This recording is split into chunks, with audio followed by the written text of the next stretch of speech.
بسم اللہ الرحمن الرحیم۔ السلام علیکم۔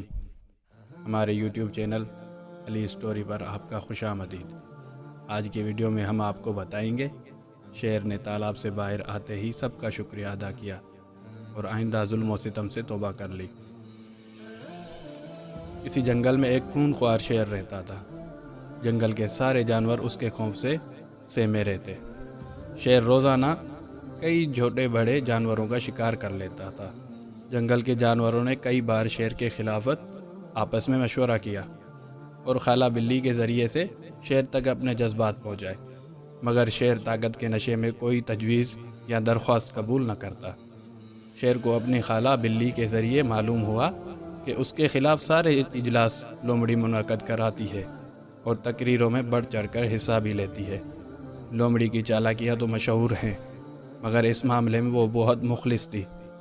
اسے سینکڑوں جانوروں کا درد کھائے جا رہا تھا، جو روز بروز مارے خوف کے کمزور ہوتے جا رہے تھے۔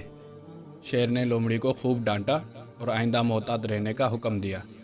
لومڑی پہلے ہی دوسرے جانوروں کی وجہ سے شیر کے خلاف تحریکیں چلانے کا ارادہ رکھتی تھی۔ اب چونکہ شیر نے اس کی بے عزتی کی تھی، اس لیے اس نے غم و غصے کا اظہار کرنے کی خاطر جنگل کے سارے جانوروں کی کانفرنس طلب کی۔ جلسہ گاہ جانوروں سے کھچا کھچ بھری ہوئی تھی۔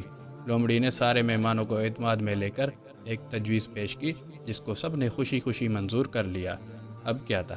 شیر صاحب کے خلاف سوچی گئی ترکیب اور عمل کرنے کے لیے سب جانوروں نے ایڑی چوٹی کا زور لگانے کا فیصلہ کیا۔ شیر کو اس ہنگامی اجلاس کی کان و کان خبر نہ ہوئی، کیونکہ اجلاس کے روز شیر کی خالہ بلی کو نہیں بلایا گیا تھا۔ لومڑی نے کچھ دنوں بعد منصوبے پر کام کرنا شروع کر دیا۔ چوہوں نے بڑی مہارت سے زمین میں سوراخ کیے۔ ابابیلوں سے لے کر ہاتھی تک سب جانوروں نے شرکت کی اور دیکھتے ہی دیکھتے چند دنوں میں ایک بڑا تالاب بن گیا۔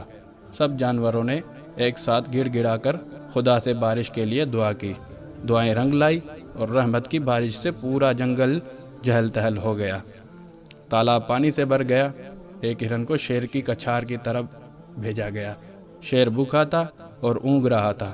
چوں ہی اسے ہرن کی آواز سنائی دی تو اس نے لپک کر ہرن کا پیچھا شروع کر دیا۔ ہرن سوچے سمجھے منصوبے کے تحت تالاب کے جانب دوڑ پڑا۔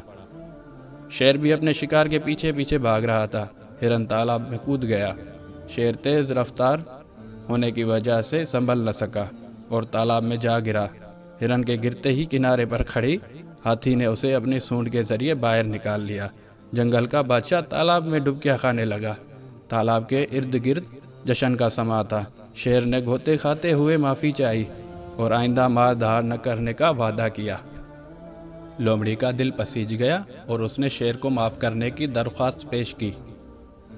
لومڑی نے بلی کی ضمانت پر شیر کو تالاب سے نکالنے کا بندوبست کیا۔ شیر نے تالاب سے باہر آتے ہی سب کا شکریہ ادا کیا اور آئندہ ظلم و ستم سے توبہ کر لی۔ تو دوستو، یہ تھی آج کی ہماری کہانی۔ اگر آپ کو یہ ویڈیو اچھی لگی ہو تو پلیز لائک کر دیں اور ہمارے اس چینل کو سبسکرائب کر کے بیل آئیکن کو ضرور پریس کر دیجیے گا۔ شکریہ۔